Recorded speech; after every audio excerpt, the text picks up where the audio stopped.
The rain had been falling for 3 days, cold and relentless, tapping against the reinforced glass of the outpost like fingers of some forgotten god. Nathan Cole stared into the storm, watching the gray clouds coil like bruised muscle over the jagged cliffs of Kareth 9, the mining planet humanity had abandoned a decade ago. But they hadn't abandoned it well enough. The skeleton crew that stayed behind were miners, researchers, loners, the kind of people who had nothing left to lose. Nathan was one of them. He liked the quiet, he liked the emptiness. But tonight, the quiet was shattered. The perimeter alarms wailed through the storm like the screams of a dying animal, red lights strobing against the darkened walls. Nathan grabbed his pulse rifle, boots heavy against the steel floor, and made his way to the observation deck. At first, he saw nothing but shadows. Then, in the swirling mist, a figure emerged, tall, inhumanly slender, with skin like polished, obsidian and eyes glowing faint violet. He'd seen reports of them before, the Veylari, hunters from beyond the Centauri belt. Some called them assassins, others called them ghosts. No one survived meeting one, and now one stood outside, drenched, swaying, its movement sluggish, barely upright. For a long moment, Nathan did nothing but watch. His breath fogged the glass. The creature's limbs trembled as though it could barely stand. And that's when he noticed the blood. Dark streaks smeared across the alien side, glistening beneath the rain. The mighty hunter was wounded. Vulnerable, maybe dying. His instincts screamed to call it in, to report it, to let security protocols fry the intruder with plasma turrets. But something made him hesitate. Maybe it was the way the alien leaned against the support beam, like a person who'd lost all strength. Maybe it was those eyes, sharp but flickering, not with hate, but with pain. For a creature engineered to hunt and kill, pain should have been impossible. But here it was, bleeding, shaking, alone. Nathan lowered the rifle. The alarms still blared, automated defenses powering up, ready to atomize whatever wasn't registered as human. But in that instant, as lightning cracked overhead and the rain poured harder, Nathan made a decision that would change everything. He opened the airlock.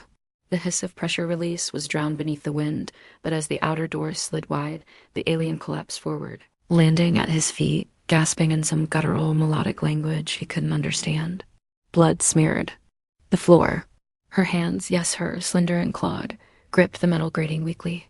Nathan crouched beside her, heart hammering as the alarms screamed louder. He didn't know why he did it. Maybe it was stupidity. Maybe it was that same reckless empathy humanity was cursed with, the urge to help, even when the danger was written in every line of this strange being's body. But as the Veylari's violet eyes flickered open, locking onto his, wide with terror and disbelief, Nathan realized something far worse than a simple trespass had happened tonight. And this alien, this predator, wasn't here to hunt him. She was here running from something far more dangerous. And now, so was he. The sound of the airlock ceiling behind him was a low, mechanical groan, but Nathan hardly heard it over the pounding of his own pulse in his ears. The alien woman, if she even was a woman by human standards, lay crumpled at his feet, rainwater pooling beneath her, mixing with the thick, dark blood oozing from her side. The glow of the warning lights painted her smooth obsidian skin in crimson streaks, making her look almost sculpted from polished stone. But she was no statue. She was breathing, ragged, shallow, uneven.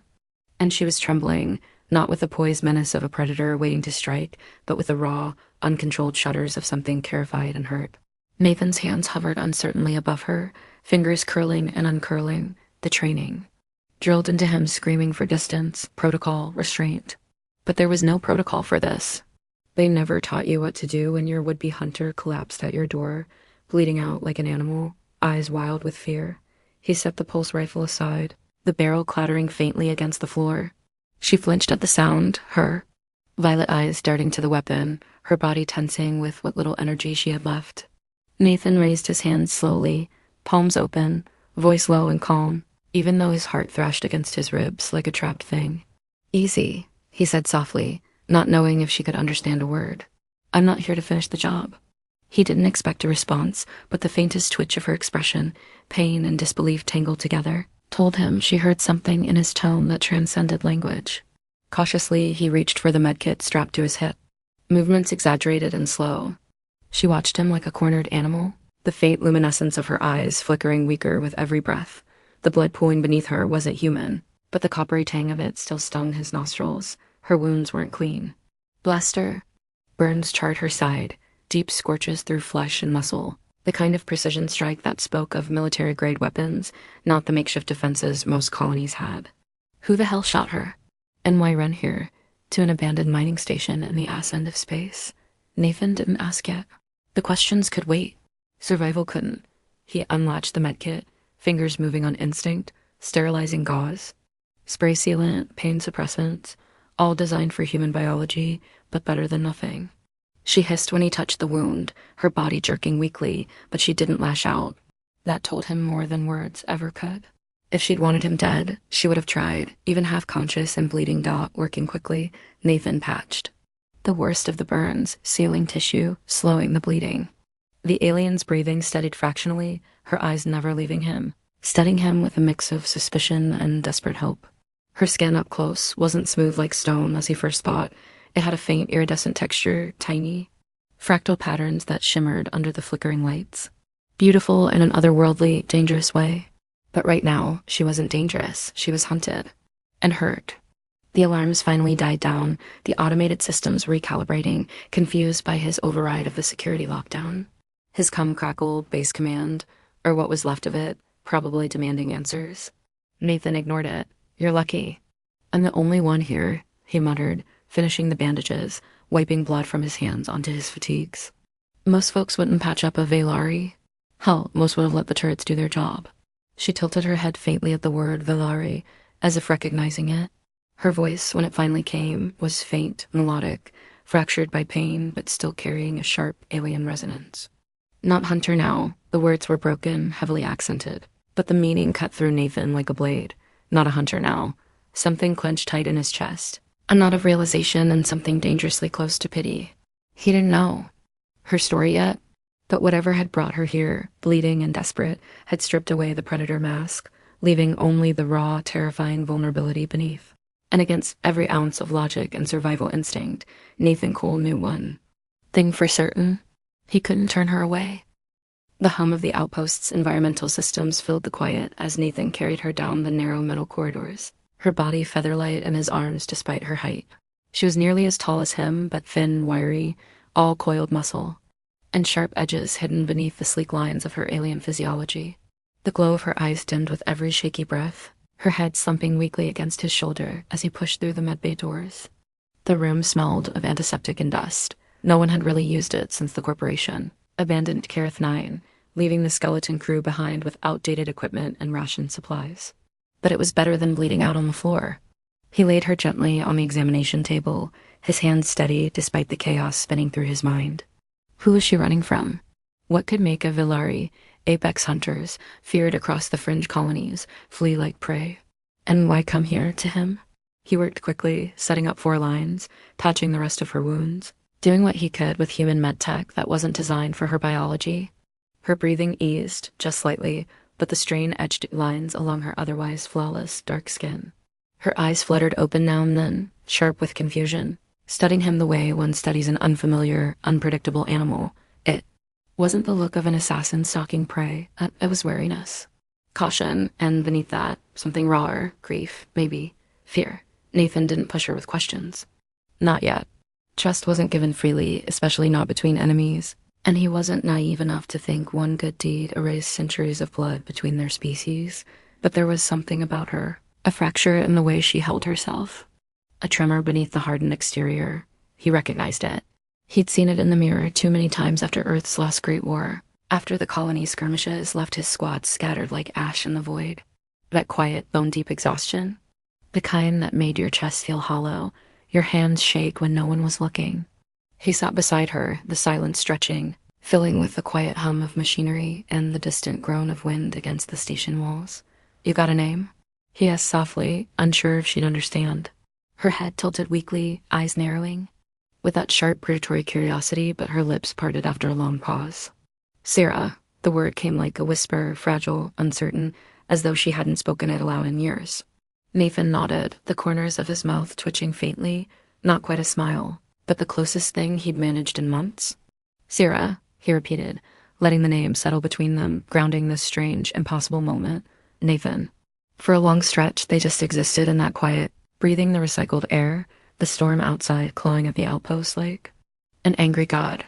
Sira's eyes fluttered closed again, but her body relaxed. The tension in her limbs easing as though, just for tonight, the walls didn't need to be up. Nathan stayed by her side, watching the rise and fall of her chest, the faint flicker of violet behind her closed eyelids. The universe out there was cruel. It didn't care for mercy, and it sure as hell didn't care for empathy. But in this broken, abandoned place, surrounded by the ghosts of forgotten wars and corporate greed, two enemies sat quietly, not as soldier and prey, not as human and alien, but as something rawer, survivors. And for the first time in years, Nathan felt that dangerous, impossible flicker of hope stir in his chest, the fragile thread of connection bridging the void between two fractured souls, bound not by treaties or orders, but by something far older, pain, loss, and the quiet, stubborn need to protect what little remained. Asterisk, the storm outside had started to wane, but the air inside the outpost grew heavier with each hour that passed. Nathan stayed near Sira, watching over her like an old soldier watching a dying fire, uncertain if it would burn out or blaze back to life. Her wounds, while stabilized, still seeped faint trails of dark, shimmering blood, and though the makeshift treatment slowed the damage, he could see the deeper exhaustion written into every line of her angular body. But it wasn't just physical. Injury. Something else gnawed at her from within, something old and poisonous, the kind of damage that no bandage could mend.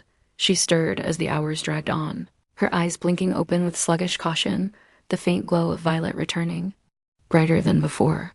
Her gaze locked onto him again, but this time, there was less fear and more calculation beneath those sharp, otherworldly features. Nathan leaned forward, resting his arms on his knees, voice low. "You should talk," he said softly, but with an edge of steel. "I patched you up, but that doesn't mean I'm not in the dark here. Who's after you? Why come here?" For a moment, silence filled the space between them, taut and brittle as glass. Then Sira exhaled slowly, her voice still cracked with pain, but carrying that haunting, melodic resonance. "The Veylari not whole," she said, the words broken. Fragmented by translation, but clear enough to chill the blood in Nathan's veins. "We divided." She winced, her hand trembling as she pressed it lightly to her bandaged side, eyes flickering with old rage and sorrow. "Some still hunt, some betray." Nathan frowned, leaning closer, piecing the words together like shards of glass. "You're saying your people are fighting each other?" Her head dipped in a faint nod, the movement sluggish, her breath shallow. "The hunters loyal to old ways," she whispered, her voice cracking on the word loyal, as if it tasted bitter in her mouth. "But others tired of blood." Her eyes lifted to his, and for the first time, Nathan saw the fracture behind the predator mask, the war raging beneath her skin, the scars not visible to the human eye. "I ran. From them. From what we were made to be." Nathan's jaw tightened, the pieces clicking into place with grim clarity. The Veylari were feared because they were bred for perfection, engineered hunters, assassins cloaked in beauty and death. But somewhere along the line fractures formed, ideals splintered, and those like Sira, those who questioned, those who refused to kill, became prey themselves. "That's why you came here," Nathan muttered, the realization sour in his mouth. "You weren't just running from the hunters, you were running from your own people." Her eyes glinted faintly, equal parts defiant and weary. "They hunt me now. Hunt all who defect." Her hand curled weakly into a fist, dark blood staining the white sheets beneath her. "I refuse to be weapon." The words burned with quiet conviction, fragile but unbreakable. Nathan's heart twisted, old memories surfacing, comrades, lost to the same rigid systems, the same war machines that valued obedience over life. It was all the same, whether human or alien. The cost of defiance was blood. The calm crackled again, breaking the heavy stillness, and Nathan's gut tightened as a familiar voice filled the medbay, Corporal Daniels stationed at the fringe. Outpost across the cliffs, his tone sharp and clipped. "Cole, you there?" Perimeter sensors picked up something. Unidentified signatures, fast-moving, heavy emissions. "You seeing anything?" Nathan's eyes snapped to the wall console, the faint outline of blips moving toward their location flashing across the screen. Sira's hunters. They'd found her. They were here. Nathan stood, heart pounding, his hand instinctively reaching for the pulse rifle leaned against the wall. But his eyes never left hers, wide, pained, but burning with a raw, desperate fire. She had trusted him with her wounds, with the truth. Now it was his turn. His voice was calm, laced with quiet defiance. "I see them," he replied into. "They come. I've got this covered." The lie tasted heavy on his tongue, but it bought time. Sira's gaze softened, a flicker of something ancient, dangerous, and fragile all at once. Trust barely formed, but growing like a flame in the cold dark. The storm outside had rolled into a low, distant rumble, but inside Nathan's chest, the tension climbed like static before a lightning strike. The perimeter sensors pulsed with angry red blips, each one marking the steady approach of the hunters. Sleek, silent, and precise, Veylari vessels. Smaller than human ships, but fast, designed for infiltration, for death delivered without warning. They were coming for Sira, and now, by harboring her, they were coming for him too. He stood at the window, pulse rifle cradled in his arms, eyes tracking the dark shapes cutting through the rain. The old instincts rose in his veins like fire.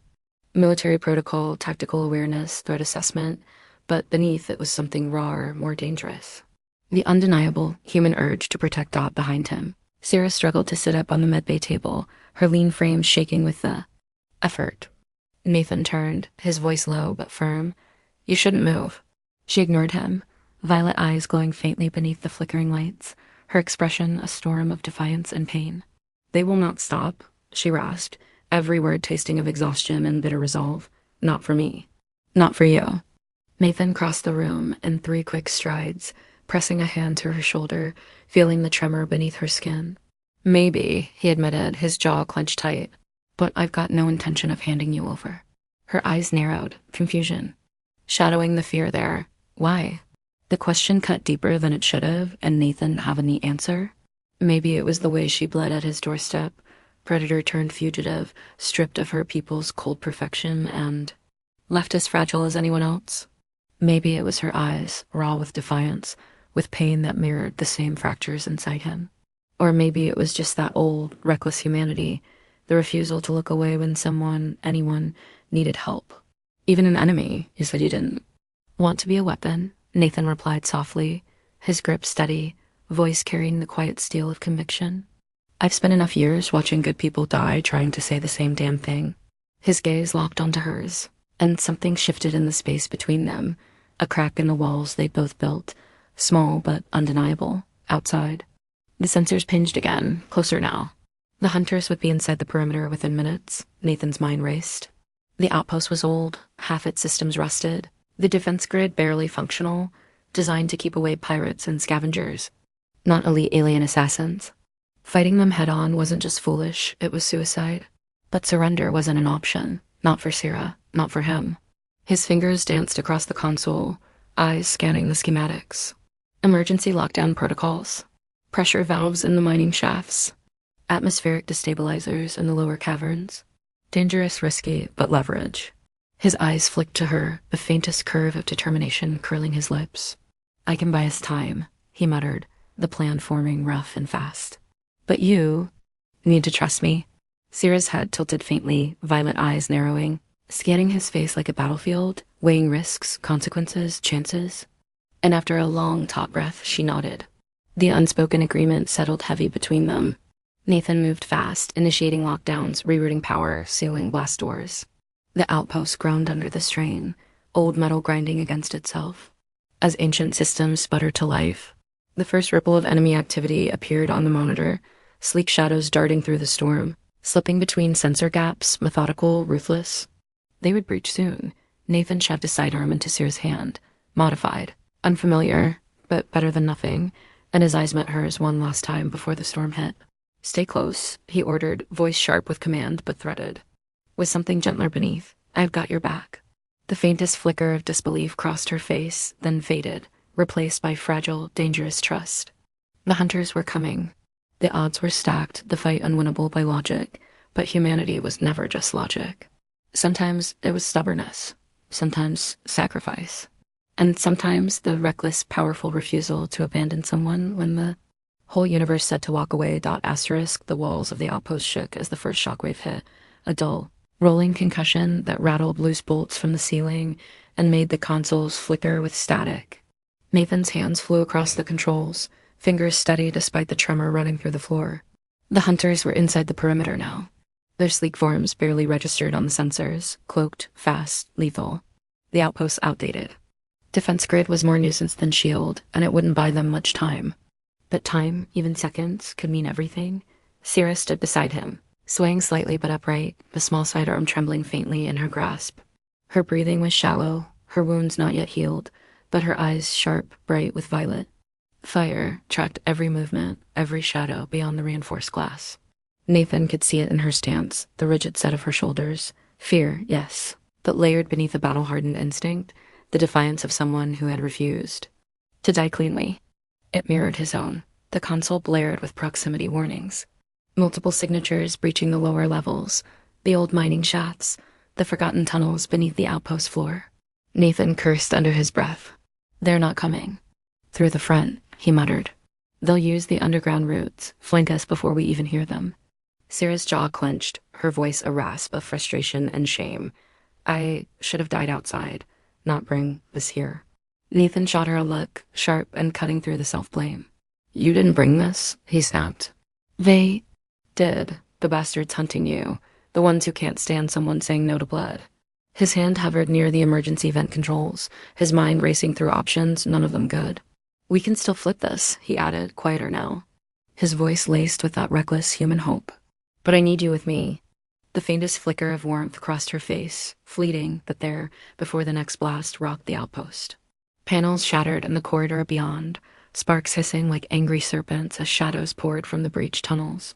Tall, slender figures with obsidian skin gleaming under the flickering lights, their eyes glowing cold blue, not like Sira's soft violet, but hard mechanical, unfeeling. Hunters, perfectly engineered, perfectly merciless. Nathan's pulse rifle rose, his body moving before thought caught up.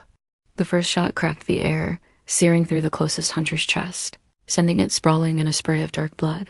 But there were more, 3, no 4, gliding through the corridor like ghosts, their weapons drawn, moving with the grace of apex predators. Nathan fell back, firing in controlled bursts, the hallway filling with smoke and the acrid tang of burning circuits. His sidearm hissed low as the magazine ran dry. Sira moved before he could reload. Staggering forward, her sidearm raised, unfamiliar in her clawed hand but steady. Her first shot struck the lead hunter square in the throat, the creature collapsing with a gurgling snarl. But the others surged forward, faster, angrier, their eyes narrowing with ruthless precision. One lunged, too fast, too close, and Nathan braced for impact, but Sira was there. Her body slammed into the attacker, both of them crashing hard against the wall. For a moment, it was chaos. Limbs tangled, blood splattered, the hiss of plasma burning flesh. And then the hunter sagged, its body crumpling under Sira's claws, its throat torn open. Nathan's chest heaved, his arms burning from recoil, his heart racing like thunder beneath his ribs. But it wasn't over. More. Signatures blinked on the screen, reinforcements closing in. The old systems flickered, the last vestiges of the defense grid sputtering out. Desperation coiled tight in his gut. We can't hold this, he barked, dragging Sira toward the emergency vent. But I can blow the lower levels. Mining shafts run deep, collapse the whole damn structure, bury them. Sira's eyes widened with realization. You stay. Her voice cracked, horror blooming across her sharp features. Nathan's jaw clenched. Someone's got to trigger it manually, he admitted, his tone rough with quiet certainty. But it'll stop them. You get out. You run. Sira's hand shot out, clawed fingers gripping his wrist with surprising strength, her eyes burning with raw defiance. No more running, she hissed. Her words were shaky, fractured, but laced with the same impossible resolve he'd seen in every soldier who ever stood their ground when logic screamed to flee. Nathan stared at her, chest tight, the weight of choice heavy between them. But then, beneath the adrenaline, beneath the fear, he understood. This wasn't just about survival. It was about standing for something, the old, reckless human thing, the refusal to abandon those who refused to kneel. And for the first time in years, Nathan Cole wasn't fighting alone. The corridors of the outpost burned with the bitter tang of smoke and blood as the last of the defense systems failed, the ancient generators coughing out their final surge of power. Outside, the storm had calmed, the rain now falling in quiet. Sheets over the barren cliffs of Kareth 9, but inside, the war still raged, silent, swift, and merciless. Nathan could hear the faint hum of the remaining hunters closing in, their steps unnaturally light against the grating, their bodies engineered for death, for silence. But they were not silent now. The faint shouts of their alien tongue echoed. Through the ventilation shafts, orders barked with rigid precision. They knew Sira was close. And they knew Nathan had stood in their way, but Nathan didn't care. His chest burned with the old defiance, the reckless, human flame that refused to flicker out, even when logic whispered surrender. Sira stood beside him now, her steps unsteady, but her eyes glowing brighter than before, violet, soft, yet fierce in their defiance. She held the pulse rifle awkwardly in her clawed hands, but determination steadied her grip. The scars along her side were still fresh, her body still healing, but there was no hesitation in her stance. She was done running. Nathan's hand hovered over the manual override for the mining shafts, a sequence that would collapse the lower levels, burying the hunters beneath tons of rock and steel. But triggering it required someone to stay behind, to prime the charges, to hold the line long enough for the sequence to complete. It was supposed to be him. That was the plan. But Sira's voice broke through his resolve like the first ray of light through a storm. "I stay," she whispered, her words raw, fractured by the unfamiliar human language, but sharp with meaning. "You go." Nathan's head shook, his jaw clenched tight as he stared at her. "No, you don't owe me that." Her eyes softened, pain and resolve rippling behind the alien glow. "You saved me. You showed choice." Her voice faltered, but the conviction beneath was unbreakable. "I guard you now." The words, simple and fragile, carried the weight of worlds, of broken trust, of fractured beliefs, of the painful, slow realization that even a hunter could be more than their purpose. Nathan's throat tightened, the old soldier in him wanting to argue, to shield, to bear the weight alone. But he saw in her eyes the same thing that burned in every human rebel, every soldier who stood against impossible odds.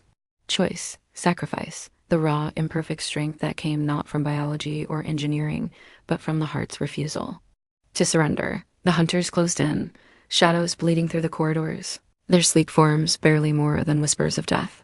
Nathan's fingers brushed Sira's arm, the warmth of her skin oddly grounding, reminding him that this wasn't about war anymore. This was about something fragile, something new, a bond forged not by treaties, but by empathy, by defiance. He pressed the detonator into her hand, the device blinking softly, the timer ready to seal their fate. Her hand closed around it, her grip steady, her eyes locked onto his with quiet fire. "You run," she commanded, the words low but fierce. "Live for both." Nathan's throat tightened, his voice rough as he stepped back, the old ache of loss stirring deep, but also something else, pride, stubborn hope. "You may get out of this," he replied, eyes burning, voice breaking. "You find me. We're not done yet." Sira's lips curled in the faintest echo of a smile, sharp but real, as the hunters surged forward, weapons drawn. The hallway a storm of shadows and fire. Nathan turned, his boots pounding against the steel floor, the air thick with smoke and electricity, every step a promise, a refusal to let this moment die unnoticed. Behind him, the outpost shuddered as the charges detonated, the ground heaving with the force of collapsing rock, the tunnels imploding, burying the hunters beneath an avalanche of steel and stone dot, and in the deafening roar of destruction, he could still hear her, Sira's voice, clear and defiant, woven through the storm like a final vow. Not a hunter now, a guardian, a choice made, not imposed. The universe outside remained vast, cruel, and unfeeling, but Nathan ran toward it with a quiet, dangerous hope burning in his chest. Because somewhere out there, beneath the fractured stars and broken treaties, a bond had formed, fragile, powerful, undeniable. And nothing, not even death, could erase what they'd carved into the dark.